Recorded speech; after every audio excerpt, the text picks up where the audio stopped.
Bonjour et bienvenue dans cette nouvelle vidéo où nous abordons la notion de loi de Bernoulli. Donc une vidéo qui s'inscrit dans la logique de notre série de vidéos sur la théorie des probabilités. Eh bien la loi de Bernoulli ou épreuve de Bernoulli, c'est une loi qui est associée en fait à...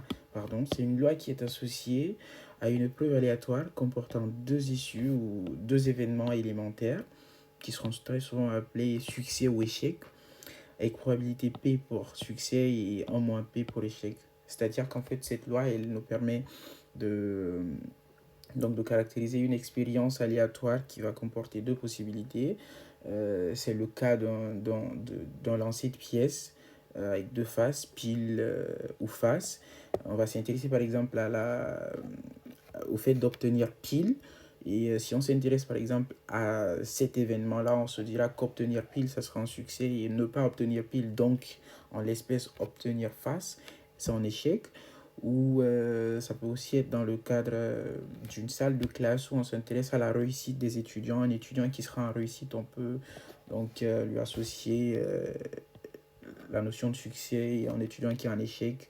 Donc ça sera échec comme vous le voyez et avec probabilité en moins P pour l'échec. Ou aussi dans une unité de production, on peut s'intéresser à la qualité des pièces, donc des outputs ou des produits finis éventuellement. Une pièce qui sera défectueuse par exemple, ça sera un échec avec probabilité en moins P.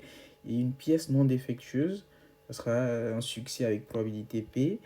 Aussi un exemple plus contemporain, ça sera dans le domaine de l'intelligence artificielle, précisément dans les méthodes de machine learning, où aujourd'hui il est possible, bon, d'ailleurs depuis un bon moment, il est possible pour une machine de déterminer avec une certaine précision, bien sûr, si un email qu'on reçoit est un spam ou pas.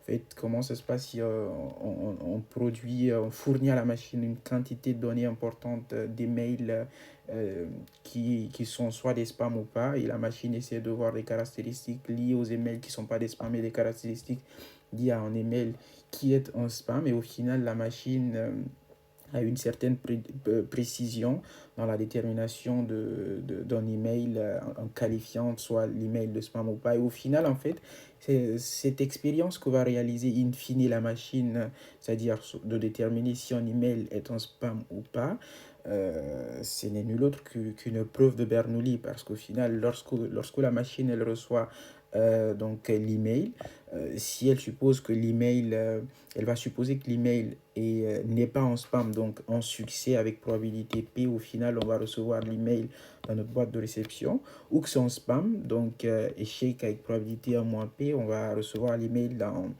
nos courriers indésirables. Donc voilà un peu pour nous édifier sur la notion d'épreuve de Bernoulli. Voici des exemples très tangibles.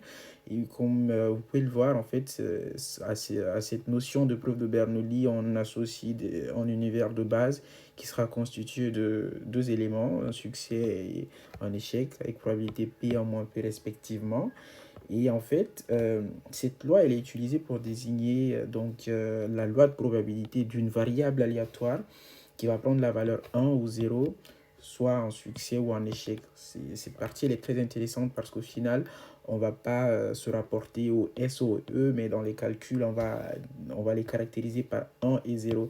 C'est-à-dire qu'une variable X qui va suivre une loi de Bernoulli avec probabilité P, comme vous pouvez le voir, Bernoulli avec probabilité P, voilà comment on note en passant. Vous pouvez également noter de ces deux autres manières différentes. Ici, 1 pour dire que c'est une seule preuve et pas deux. En fait, pour revenir au 1 et 0, c'est très intéressant parce que une fois qu'on a déterminé qu'une variable aléatoire x suit une loi de Bernoulli, eh bien c'est très simple, ça veut dire que cette variable aléatoire prendra la valeur, rappelez-vous qu'on avait dit une variable aléatoire euh, associe des valeurs à des événements, donc ça prendra la valeur 0 si on a un échec et 1 si on a un succès. Ce qui veut dire donc que x peut être soit 0 ou 1. Et pour continuer, donc, la loi de probabilité de x, ce sera donc les xi, donc 2xi, soit 0, soit 1. La probabilité pour qu'on ait 0, donc pour qu'on ait un échec, c'est 1 moins p. La probabilité qu'on a un succès, c'est P. Voilà. Et ce qui est très intéressant aussi lorsqu'on parle de loi de Bernoulli, c'est qu'en fait, l'espérance et la variance, pour l'espérance et la variance, on n'a plus besoin de la loi de probabilité pour les déterminer.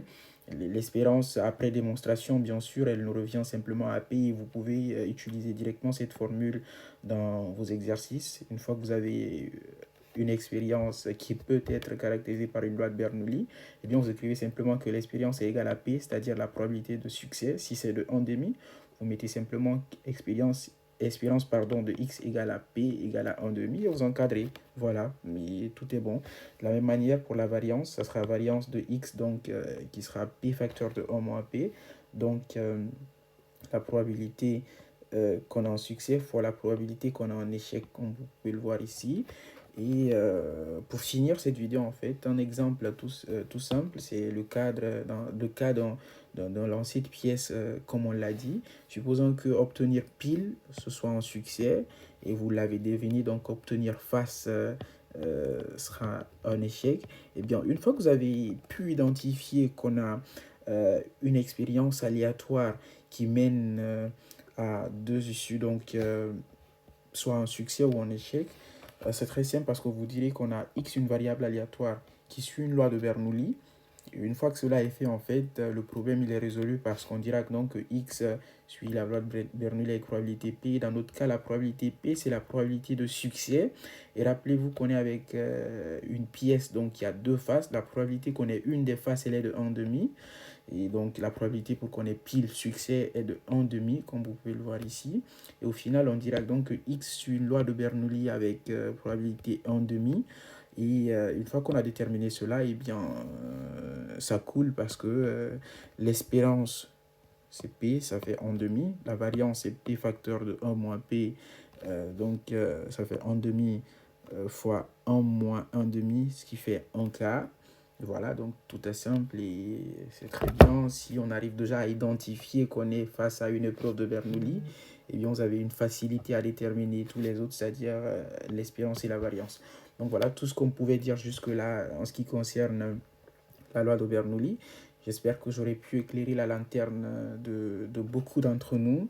Si jamais il y a des questions, n'hésitez pas dans les commentaires. Je ferai de mon mieux pour répondre au maximum de questions. Et on se retrouve pour la prochaine vidéo. Merci bien.